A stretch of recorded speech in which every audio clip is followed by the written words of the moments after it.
Dalits का origin जो है वो काफ़ी पहले से रहा है। जब इंडियन सब कॉन्टिनेंट को हिंदू कुश कहा, हिंदू कुश पहाड़ी के नीचे का जो एरिया है जहाँ पे सबसे पहले आर्यंस आए करीब 3500 ईसा पूर्व में, बिफोर क्राइस्ट। उस समय यहाँ पे जो लोग रहा करते थे उनको आर्यंस ने उनसे लड़ाई लड़ी, जिसे जंग कहा जाएगा, उनसे जंग करी और जंग करने के बाद उन्हें पीछे की तरफ ढकेल दिया। तो इस ढकेलने से उनको नाम मिला ड्रविडियंस। उनको उनकी जमीनों से भगा दिया गया, तो they were driven away from their lands.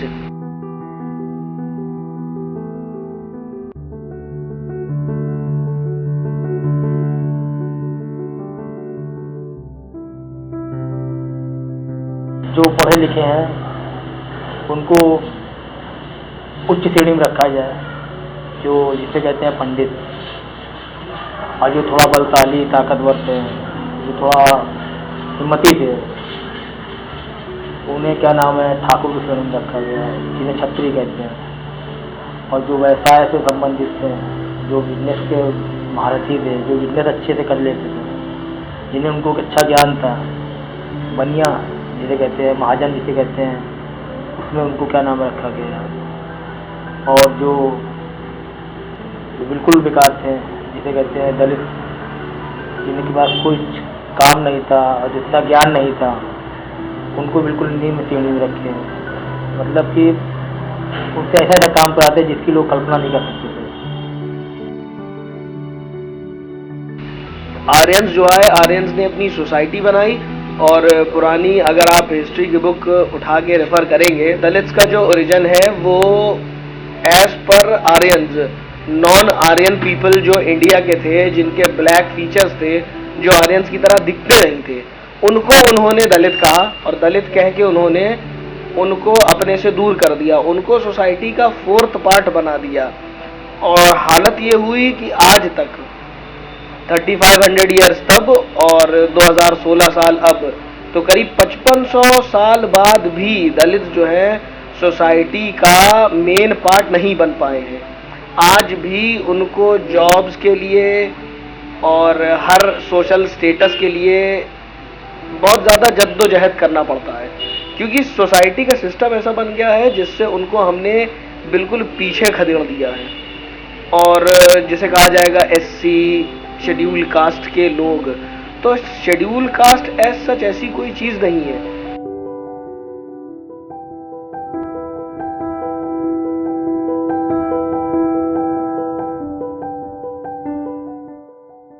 देखिए, SC/ST is a very backward class और उनके में एजुकेशंस की बहुत कमी है, जिसके कारण उन लोग रहन सहन और फैमिलीज में किसी के सामने आना जाना उन लोग के साथ इतना मतलब वो नहीं है उनका, आप कह सकते हो इतना वो मिक्सअप नहीं हो पाते हैं जल्दी।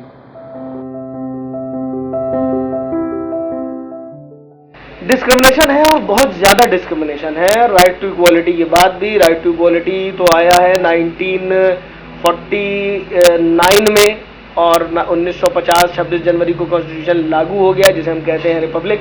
उससे काफ़ी पहले से डिस्क्रिमिनेशन है और डिस्क्रिमिनेशन आज तक चल रहा है। पहले के ज़माने में डिस्क्रिमिनेशन इस तरह का भी हुआ करता था कि अगर जैसे कोई दलित किसी मंदिर या किसी रिलीजियस साइट के सामने से निकल के चला गया और उस समय वहाँ पे श्लोक पढ़े जा रहे हैं, तो उसके कानों में पिघला हुआ शीशा डाल दिया जाता था और अगर उसने मेन गांव के कुएं से पानी पी लिया तो उसे उसी कुएं में उल्टा लटका दिया जाता था और उस कुएं को बंद कर दिया जाता था।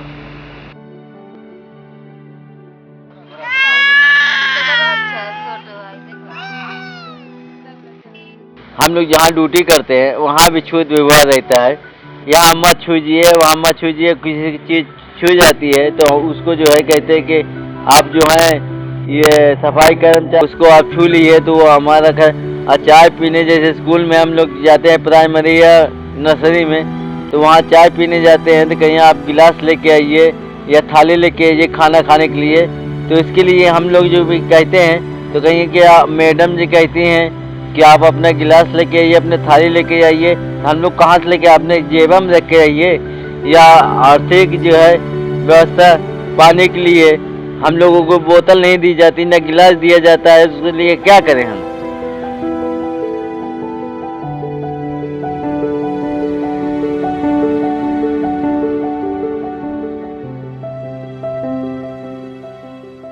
जो सोसाइटी का ये पिछड़ा हिस्सा है, जिन्हें पिछड़ा वर्ग कहा जाता है, इन्हें मेन फ्रेम में लाने की बहुत ज़्यादा ज़रूरत है, इन्हें जोड़ने की ज़रूरत है, क्योंकि तोड़ने से कुछ बन नहीं सकता, जोड़ने से ही बनता है। अगर हम देश जोड़ने की बात करेंगे तो हमको इनको अपने साथ जोड़ना पड़ेगा। अब अगर हम यहाँ पे एग्जाम्पल लें डॉक्टर B.R. अम्बेडकर का, भीमराव अम्बेडकर का, जिन्होंने हमारा कॉन्स्टिट्यूशन लिखा, जिनको कहा जाता है father of the Indian constitution, जो मेन फ्रेमवर्क उन्होंने ड्राफ्ट किया ड्राफ्टिंग कमेटी से, तो उन्होंने जो किया इसमें प्रॉब्लम्स उनको नहीं आई। लेकिन हाँ, जब वो छोटे थे तो जब वो स्कूल में पढ़ते थे तो उनको क्लास से बाहर बैठाया जाता था। उन्होंने क्लास से बाहर बैठ के पढ़ाई करी और उस डिस्क्रिमिनेशन का उन्होंने अपने लिए उसको एक उससे अपनी विल पावर स्ट्रॉन्ग करी।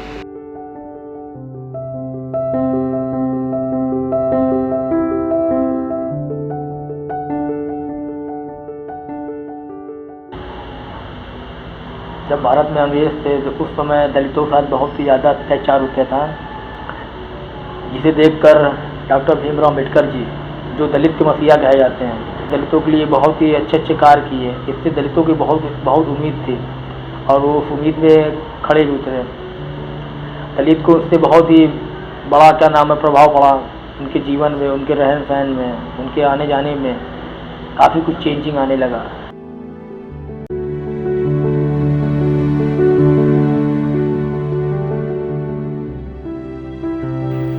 बताइए गरीब आदमी क्या करे, सड़क पे घूमे, गली गली जो है भटके, और आदमी के पास रहने के लिए घर नहीं है, सोने का बिस्तरा नहीं है, खाने के लिए बर्तन नहीं है, ना तो कमाने के लिए नौकरी है।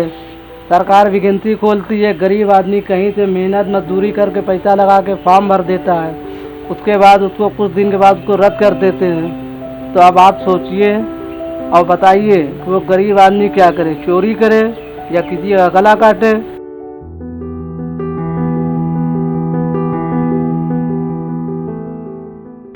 आज भी वो लोग हर चीज़ में पीछे हैं।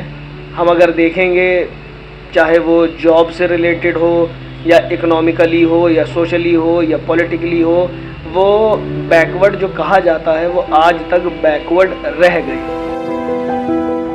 हम ये पूछना चाहते हैं सर कि क्या हमारी ज़िंदगी इसी तरह कटती रहेगी जो आज से 50 साल पहले लोगों की गुजरा करती थी? वो दौर भी गरीबी से था, आज का भी दौर हमारा गरीबी से गुजर रहा है। हम ये पूछना चाहते हैं सर कि हम तो गरीब हैं, क्या हमारे बच्चे भी इसी तरह पलते रहेंगे? हम समाज से ये पूछना चाहते हैं कि हम तो इतनी परेशानी उठा रहे हैं, क्या हमारे बच्चे भी इसी तरह उठाते रहेंगे? हम सरकार से हमको कुछ चाहिए नहीं, बस सिर्फ इतना चाहिए कि हमको एक घर और हमारे बच्चों के लिए कोई सहारा ढूंढ दे। जब भी इलेक्शन आता है सरकार बस यही कहती है, हर लोग ये नेता यही कहते हैं कि हम तुम्हारे लिए ये कर देंगे, तुम्हारे लिए वो कर देंगे, लेकिन आज तक किसी ने हमारे क्या किसी के लिए कुछ नहीं करते। जो पैसे वाले हैं बस उन्हीं का भला होता है, गरीबों का कोई भला नहीं होता। उनके लिए काफ़ी सारी चीज़ें करी जा रही हैं कि जिससे उनको हम कुछ कर पाएँ, हम उनके लिए कुछ बेहतरी कर पाएँ। काफ़ी सारी स्कीम्स, काफ़ी सारे गवर्नमेंट के प्लान्स, काफ़ी सारे प्रोग्राम्स हैं, लेकिन उनका यूसेज नहीं हो पाता है, क्योंकि दलित्स जो हैं वो आज भी एजुकेशनली बहुत पुअर है। अगर आप HDI ह्यूमन डेवलपमेंट इंडेक्स उठा के देखेंगे तो उसमें आउट ऑफ टोटल दलित आबादी इंडिया की लेस देन 50% लोग लिटरेट हैं। लिटरेट और एजुकेटेड में बहुत बड़ा फ़र्क होता है। लिटरेसी मतलब अक्षर ज्ञान, तो 50% से कम लोग जब लिटरेट हैं तो वो अपने बारे में स्कीम्स और प्लान्स जब पढ़ नहीं सकते तो वो उसका कर क्या पाएंगे यूसेज, तो वो प्लान्स किस काम के। और हमारा गवर्नमेंट की जो मशीनरी है वो भी कुछ इस तरह से बनी हुई है कि घर घर जाके उन लोगों की कोई मदद हो नहीं पा रही है।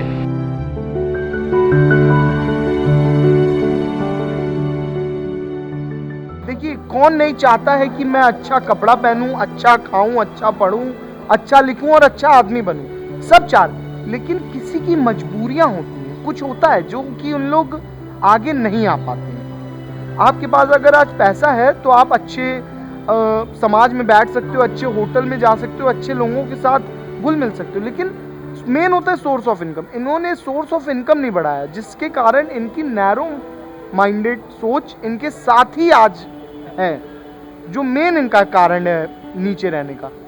आप किसी भी पॉलिटिक्स पार्टी को आप देख लीजिए, उनके में ऐसा नहीं है कि दलित नहीं है या अच्छे पंडित नहीं, सब लोग अच्छे एजुकेटेड हैं, अच्छे पैसे वाले, अच्छी फैमिली है, लेकिन वो अपने समाज को साथ कुछ नहीं करना चाहते हैं, क्योंकि वो जानते हैं अगर ये पढ़ लिख लेंगे ना तो मेरा वोट बैंक खत्म हो जाएगा। अगर ये दलित पढ़ लिख लेंगे तो ये मायावती को वोट नहीं देंगे, ये जाके किसी एजुकेटेड आदमी को वोट दे आएंगे। इसलिए वो चाहते हैं कि पढ़ाई ना करें इन लोग। ऐसा क्या है कि हम लोग को बराबर हक नहीं मिलता और किसी अच्छे धर्म स्थल पर जाने से रोक देते हैं, ना कोई मदद करता है, ना कोई पास बैठने देता है, और ना ही कोई भी हम लोग को ऐसी सुविधा मिल पाती है, जिसके कारण हम लोग वहीं के वहीं पड़े रह जाते हैं और लोग हम लोग से अछूत जैसा मानते हैं। अगर सारे लोगों को सबका अधिकार दिया जा रहा है तो हम लोग के साथ ऐसा क्यों किया जा रहा है? हम लोग का क्या गुनाह है जिससे हम लोग की तरफ सरकार ध्यान नहीं देती है? ना हमारे बच्चे विकास कर पाते हैं, ना हम विकास कर पाते हैं, ना ऊपर उठ पाते हैं, ना समाज में पहुंच पाते हैं। उसी समाज के नीचे ही फिर से दबा दिया जाता है और हम लोग का कोई भी ध्यान नहीं दिया जाता है। इसलिए हम चाहते हैं कि हम लोग का भी ध्यान दिया जाए और समाज हम लोग को भी पूरा अधिकार दे।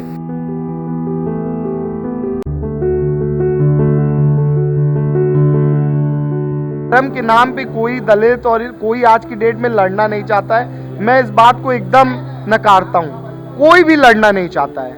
क्या आप और हम बैठे हुए हैं, ये मुस्लिम है, हम हिंदू हैं, ये क्रिश्चियन है, तो क्या हम लोग लड़ रहे हैं? ये लड़ाया जा रहा है लोगों को, कोई लड़ना नहीं चाह रहा है, ये लड़ाया जा रहा है। ये पॉलिटिक्स करने के लिए लड़ाया जा रहा है, कोई एकता नहीं चाह रहा है कि अगर आप एक हो जाओगे तो आप इनको वोट नहीं दोगे, आप इनको वोट करोगे, हम इनको वोट करेंगे। तो ये लड़ाने की कोशिश है। हम नहीं चाहते हैं, हम सबके साथ चाहते हैं रहना। हम एक व्यापारी वर्ग हैं, हम एक अपना एजुकेशन कर रहे हैं, पढ़ाई लिखाई कर रहे हैं, तो हम क्या क्लास में जाते हैं, मेरे बगल में मुस्लिम कोई लड़का बैठता है तो क्या कहते हैं, नहीं तुम दूर बैठो, मैं पंडित हूँ? ये तो कहता नहीं है। मैं तो चाहता हूँ मैं सबके साथ बैठूँ। मेरे बगल में कोई चमार बैठते हैं, मैं कहता हूँ तुम चमार हो, मेरे साथ ना बैठो। कोई दलित है, मेरे साथ ना बैठो, ये तो कोई नहीं कहता। ये सिर्फ और सिर्फ पॉलिटिक्स करने के लिए, आप चमार हो, आप मुसलमान हो, आप क्रिश्चियन हो, आप हिंदू हो, आप पंडित हो, किया गया है सिर्फ और सिर्फ पॉलिटिक्स के लिए, और कुछ नहीं है।